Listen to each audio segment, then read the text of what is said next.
This is Community Conversation. I'm Dale Gaertner, and on the program, we're going to be talking about an educational series that will be coming up, Fighting Hate and Lessons Learned from the Holocaust. And what an interesting topic right there. And I am so happy to have on the program to talk more about that is the guy who's going to be doing a lot of the organizing on this, Bob Behnke. And Bob, welcome back into the program. Great to be here, Dale. Thanks so much for having me.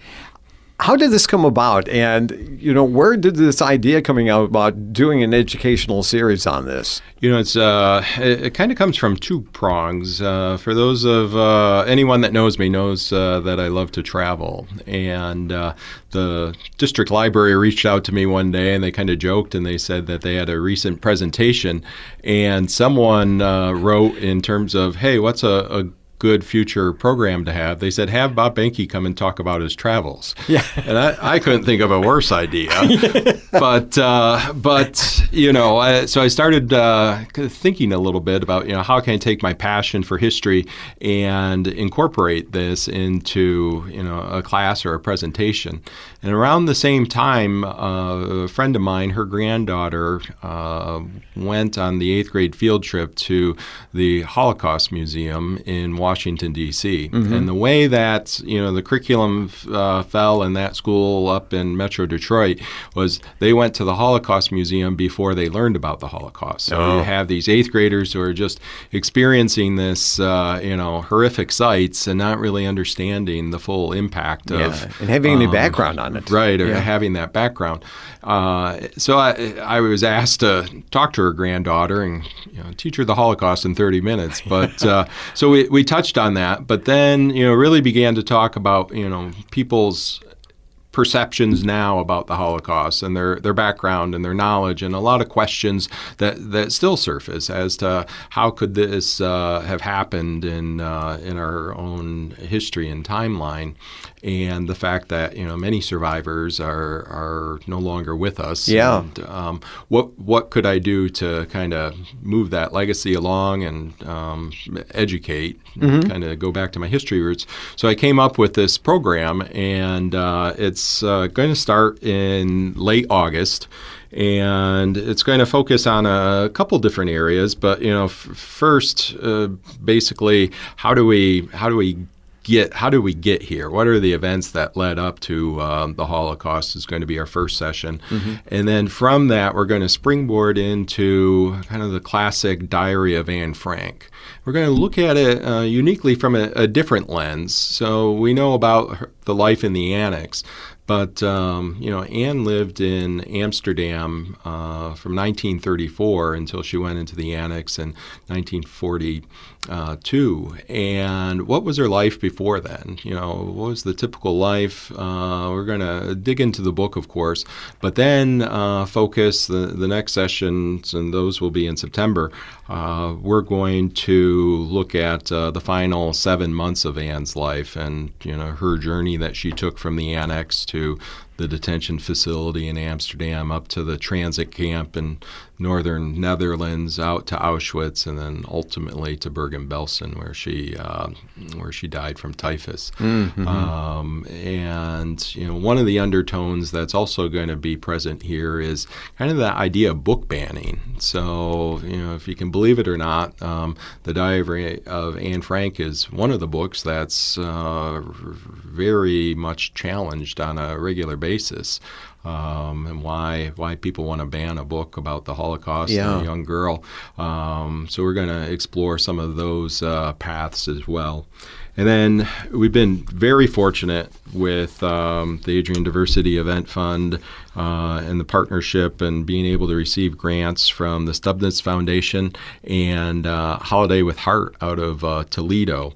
And that's going to allow us to take a field trip up to the Holocaust Center in West Bloomfield. So we have a motor coach that will be able to take about 30 of us up there. And we have presentation, worked on a grant there. So they're going to give us an adult learning presentation on propaganda and the rise of hate, and then give us a tour of the museum and then we'll have some time to decompress and have lunch and kind of have some takeaways there, because it's going to obviously be a heavy trip. Yeah. So that's kind of the first half, and then the second half of our overall program, we're going to examine the kind of the industrialization, unfortunately, of murder in the death camps. Oh, yeah. Talking about, how could this happen? How is this allowed to happen? What were the processes that were used? And talking about, the difference between a ghetto, a concentration camp, a transit camp, and, ultimately a death camp. And then we have one more book study that's going to focus on the men with the pink triangle.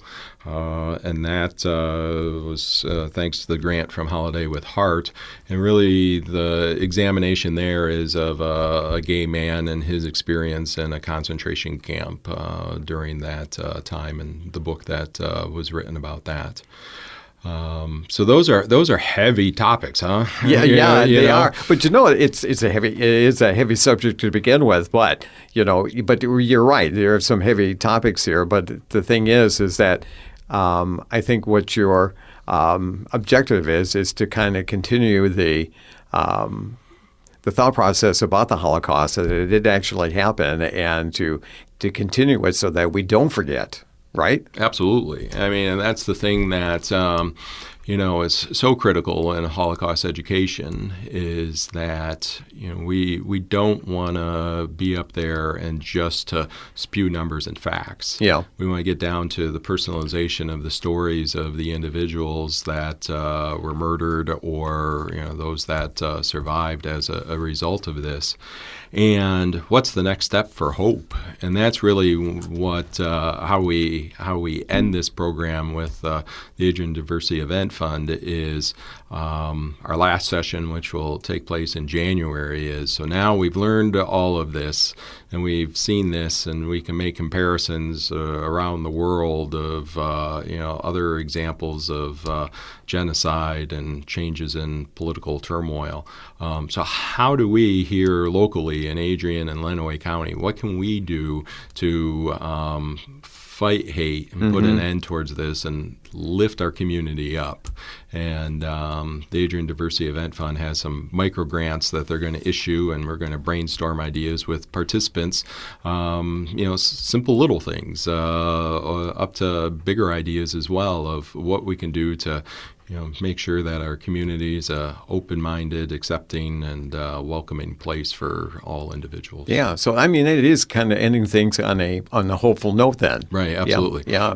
So if people are interested in taking this Holocaust educational series, Bob, how can they either register or sign up? How is that done? Yeah, so we're going to be launching registration coming up here soon, and that's going to be through a link on the Facebook page. So if you go to Facebook and do Adrian Diversity Event Fund, that will come up, and there'll be information there on how to register. Okay, all right. And it does start at the end of August, right? Yes, and all our classes will be, thanks to the Adrian District Library. They're going to be our host, so we'll be downstairs in the community room. Okay. And not every Wednesday, but depending on the schedule, it is Wednesdays is the consistent day, and it goes from 6 till about 8. Okay. But our trip to the Holocaust Center itself is going to be on October 26th. So that's a Sunday morning. They'll pick us up behind the library and take us up there for the day by motor coach. And, registration here is, first step is people who are interested in attending all the classes as a complete series. We're going to get them registered first, and that kind of becomes the primary focus. And then from that, we'll have kind of fill-ins. So if you're only interested in learning about, the Diary of Anne Frank and before and after the annex, then there'll be opportunity to attend just those 2 sessions. Okay. Or if you just want to go on the field trip because Wednesdays don't work out in your schedule, and we have openings on that Sunday still for that trip, then you can sign up for that. But our first wave is going to be trying to get see how many people are interested in the entire series, and then we'll begin to fill in from there. And I know that field trip is a hot topic and high interest already from lots of people I've talked to. Yes. Well, that's not something that you think about visiting right away. I mean, first top of mind. So this would be something of interest if you've never been, to be able to go and experience it, Bob. Absolutely, and they just did a massive renovation up there too. So if you have gone in the past, it's been reworked. So this kind of is like an extension.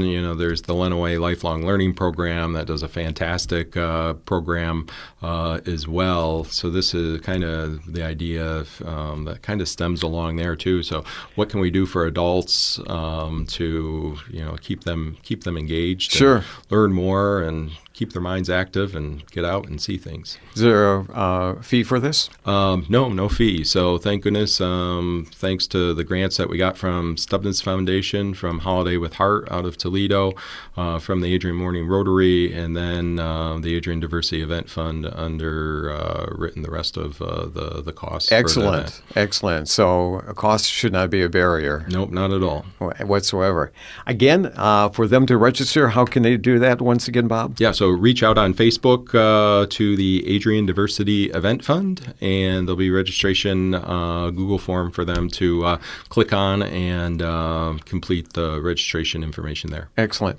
I know in your many travels, you also included some of the locations on your travels regarding the Holocaust. So you've got some great background yourself by seeing it in person. Yeah, so for good and for bad, it's one of those things that lots of travels, and really not only connecting through just reading about a place, but going and experiencing the place. This last month I was in Amsterdam, and it was interesting because I went to the bookstore that Anne Frank bought her diary in.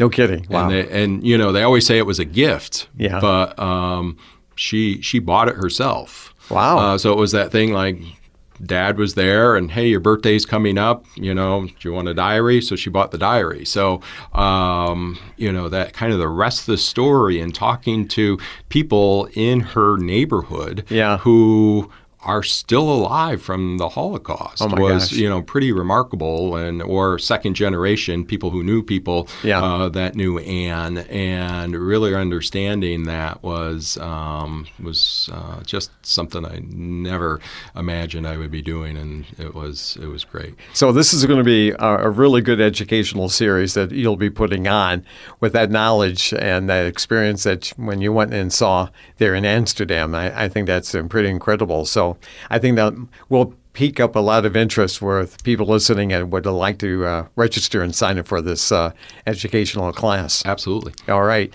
Bob Behnke, thank you so much. Thank you for your travels, number one. And thank you for putting on this educational series. I think it's quite remarkable, and thank you so much. Absolutely. Thanks, Dale. Great to be back, and really excited to get going with this program. This has been Community Conversation. I'm Dale Gaertner. We'll talk again soon.